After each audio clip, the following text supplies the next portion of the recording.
I have spent a lot of time in the last few weeks actually praying for a burning bush. I know y'all know about the burning bush, but I've wanted a burning bush. I've needed a burning bush. I have felt like God was absent or maybe silent.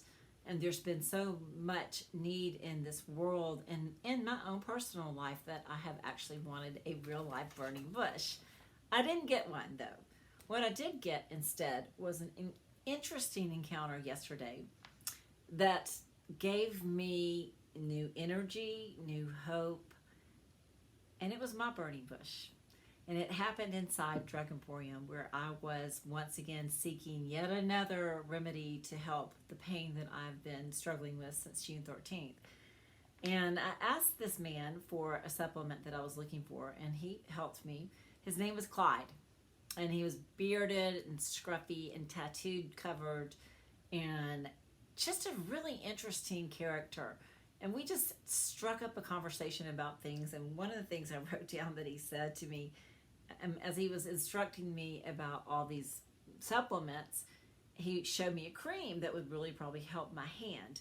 And he said, it's not going to take all that pain away today, but you didn't get it in a day, did you? And I was struck by that. But more than that, I was struck by his kindness. And he ended up having quite a story of his own, a testimony.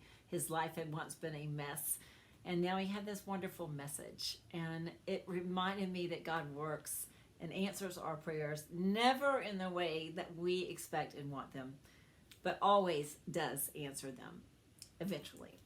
So today we're going to talk about Moses in the burning bush. And it's so funny to me that Moses had, we won't go into the background of Moses, y'all probably know it, but his birth story is interesting, then his life story, being a prince and relationship with Pharaoh. And then when we enter into this part of Exodus, I think it's Exodus 3, we see Moses is at a very different part of his life. He is indeed a shepherd out in the night sky taking care of stinky animals, and he spies something. He spies something unusual, a bush. An angel of the Lord is inside that burning bush, but Moses doesn't seem to be really too concerned about the angel of the Lord. He's more concerned about the phenomenon, this strange thing that this bush is filled with light and radiant crackling fire, and yet it isn't burning up. So Moses' curiosity is indeed what leads him to a theophany. A theophany is the theological fancy word of saying a revelation by God to a human. So it was curiosity. I love that. God gives us curiosity for a reason, and even though there's that silly saying that curiosity killed the cat, I don't believe it. What happened with Moses is it changed his world. He had this experience with the divine.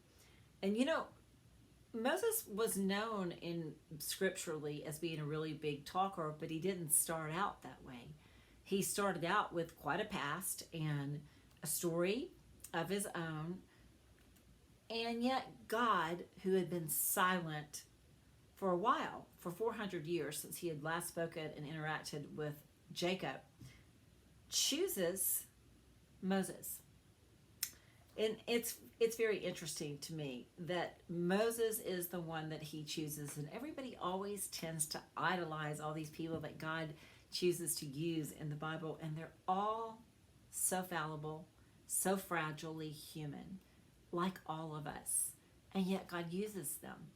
This story about our own curiosity leading to this revelation of God's divine love and grace and desire to save us is started by human curiosity.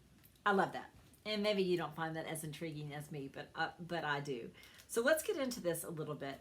So Moses goes on to see what's happening with the bush, and he is indeed aware of what's going on with the Israelites. But more importantly, God is aware of what's going on in the Israelites. And the Israelites have had this silent period and they're struggling. And so they probably are angry and they probably have some despair, and they're probably saying, where are you? Why aren't you in the middle of this? Why aren't you solving this for us? Why aren't you giving us a word or sign or whatever we all call out for in the middle of our own struggling?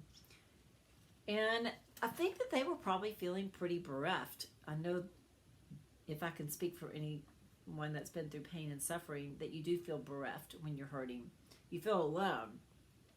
But the good part about this, that's going to give you hope, is one of the things that this scripture says is God says, where are those words? God says, I have heard the cries. I have seen the suffering and the misery, and I'm concerned about the suffering. God is not a God who stays far away and unmoved by our suffering, micro or macro in this world. We need to know that right now. We need to remember this scripture that God is a God who gets intimately involved with us, not in the way that we expect or need it all the time, but always cares and hears and gets involved with our suffering. Sometimes our suffering is somewhat self-induced, and still God gets involved in it. When I read this scripture, I get so excited about this because I think we lose sight that God does still care about all the suffering and expects something about us, from us. Moses gets excited because Moses hears the story that, hey, I'm God saying to Moses, I care, I've heard about the misery, and I am going to take you away from this misery. Salvation, I'm going to save you from it. But you know what? Salvation isn't just plucking you up from a roaring river and putting you on safe ground. Not for God, it isn't.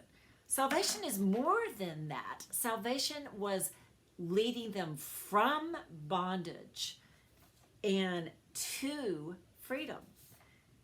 It was leading them from the oppression and the slavery and the mere life of existing to abundant life. Not just to a life of getting by, but abundant life. And then the kicker of this is Moses is excited then. And he's like, okay. And then God says, but wait a minute. You're going to go. You. And you can imagine all the responses. You hear some of them in the scripture, but you can imagine all the responses that Moses does, because it would be the very responses that we do. What? Me? Not me, God. You don't really know all the stuff that I've done. You don't know my past, and I can't speak, and I can't think, and I can't lead. And Moses is told by God, this isn't about your power or your experience or your ability. This is about my power, my strength, my grace, and my love. I want us to remember that right now. That we are called to do what God needs us to do in this world. But it is not through our power or our strength. It is absolutely us being a vessel of God's mysterious power and love and grace. But God needs us. For whatever reason, this is the way that God has designed this life. That God needs us to participate in God's mysterious plan of redemption and salvation. So remember, salvation is not just being plucked up from, it is being placed into a better life, a better place that we can barely even dream of.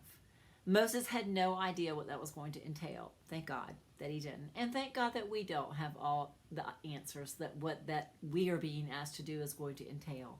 But thank God that Moses was curious enough to go investigate that strange burning bush. And thank God that we are curious enough, hungry enough, humble enough to know that God is still working and still speaking, even if it's sometimes through a small whisper, or even if it's sometimes through a man in Drug Emporium who reminds you that God is at work in each and every one of us. And for that I say, Thanks be to God. God bless you all.